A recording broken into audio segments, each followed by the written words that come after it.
force does it take, right? The force to bend the wire has to be greater than the force to bend the branch in order to hold it in place.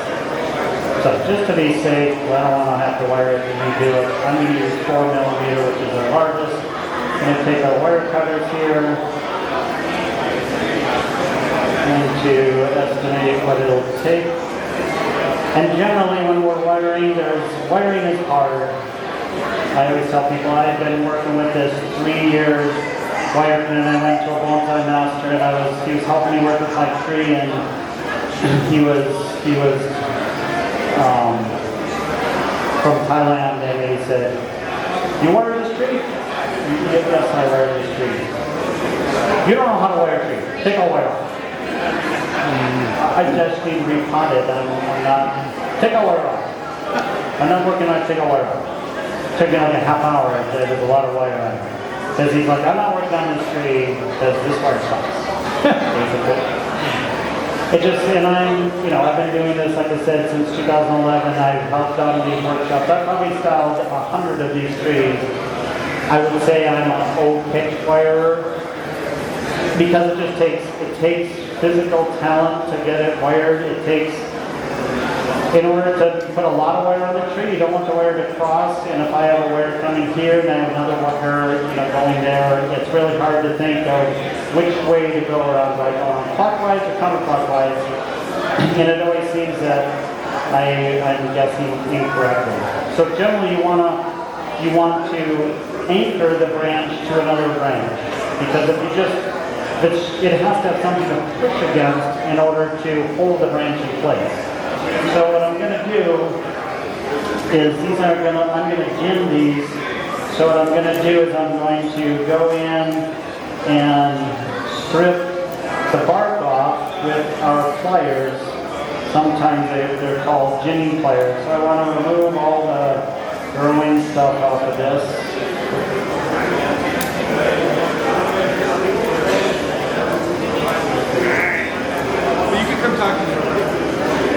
So I'm going to take my jimming pliers, that's what these are. So first of all I'm going to cut the bark, because I don't want to strip the bark off the living part of the tree that I'm working on. I'm going to take this, and if I just take the pliers, this last stuff here, and I squeeze it and I twist, the bark will come right off. One year when I was doing this, I was talking and I was twisting and I was talking and I was twisting, and all of a sudden I looked and I had taken off too much bark, and I went on to the living part of the tree, and I had to start over again, because that will kill the tree. What kills the branch, obviously, that we're removing the bark from. And what I'm going to do is I'm going to actually twist these, even though it's the dead part, because what we want when we're styling, we don't want straight branches like that. I'm just going to get a longer piece of wire. What I'm going to do is I'm going to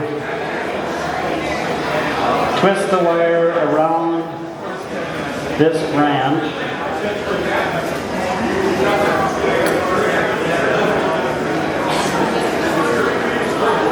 And then I'm going to come down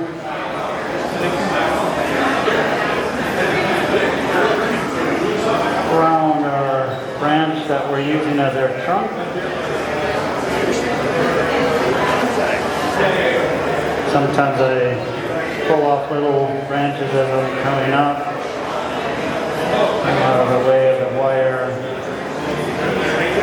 But I want to wire this before I cut off anything else, because as I twist this, there's certain branches I'm going to want to keep and certain ones I'm going to want to remove. And I don't know what that is at this time, because when I twist it, it's going to move all these branches around. And generally what I want is, when I'm styling the tree, there are certain rules that I follow. One is that you want the branches to go on every other side of the trunk, and as you go down the branches, you want them other side of the branch. It's just a general rule that makes, one, it makes it look good, and two, you don't want any branches across from each other, because if there's two branches growing on the same spot, it'll create a knob. So I want my trunk to start fat at the bottom and generally taper as I go up. It's less important for a juniper than like a maple. If you look at a tree, right, the trunk starts out fat at the bottom, flares out, and gets smaller as it goes up. So that's what I want to achieve with the look, to make it look like a tree is supposed to look. So now what I'm going to do is I'm going to twist this up and give it some movement. I'm just going to get down here so I can... And what's going to happen is what I generally want is I want the wire helps me be able to bend it without breaking. So what I want is the outside of the wire to be on the outside of my bend. Because if you think of it, when I bend the branch, the outside is stretching, the inside is compressing. And so if the wire does not stretch really much, because it's metal, and so the wire doesn't stretch, so as I bend it, it tightens the wire around the outside of the bend, and so I can actually bend the branch further without cracking because the wire is on there. That's one thing, if you can and picture it when I'm bending it, I would wrap the wire around there, but I'm not that good to think about that. So,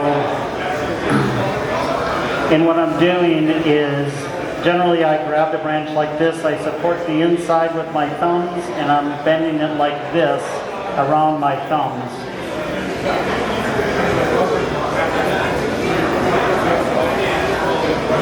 And getting it more upright. And one Japanese master that I was watching, he said, if you've never broken a branch, you're not bending far enough. Because it's going to happen. I mean, how far can I bend it without cracking?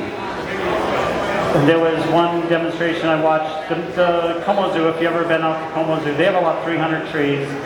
He was demonstrating on one of the Como Park trees he brought to the club, and he wanted everybody to be quiet because he was listening and he was bending until he heard the first little cracks, and then he stopped. Because this was a big old tree. It was donated by the Dayton family, so it was very expensive. So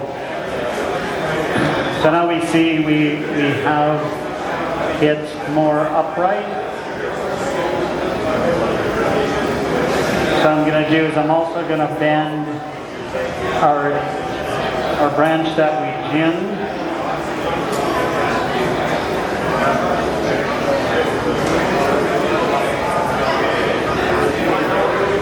This big wire takes quite a bit of force in order to...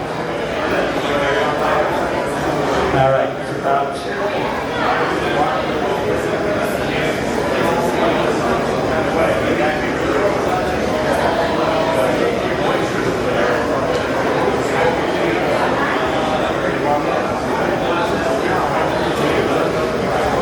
All right, so we got our trunk looking the basic shape.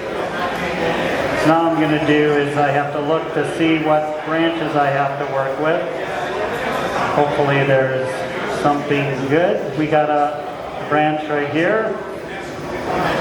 So I'm going to go in and I'm going to start removing some of the smaller pieces at a time. Oh, I'm doing really good.